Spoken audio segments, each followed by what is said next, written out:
सर्व दत्त परिवारास साष्टांग प्रणिपात. दत्त माझा मी दत्ताचा. रचना श्री गुरुदत्त चरणी अर्पण. तत्पूर्वी एक लाईक स्वामींसाठी.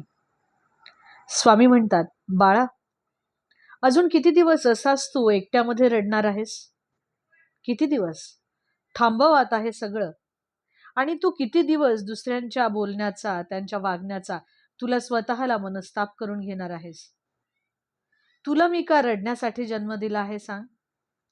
तुझा माझ्यावर, माझ्या नामावरती विश्वास आहे ना? तर मग माझे नामस्मरण करत राहा. कारण मी तुझ्यासोबत नेहमीच होतो, आहे आणि राहणार. पण त्याचं गांभीर्य तुला नाही का रे? सर्व काही तुझ्यावर आणि तुझ्या वागण्यावर आहे. लोकांचं काय ते बोलणारच. पण तू जर ठरवलंस ना की तुला त्यांच्या बोलण्याचा त्रास करून घ्यायचा नाहीये, तर तुला त्रास होणे शक्यच नाही. श्री स्वामी समर्थ. अवधूत चिंतन श्री गुरुदेव दत्त. दिगंबरा दिगंबरा श्रीपाद वल्लभ दिगंबरा.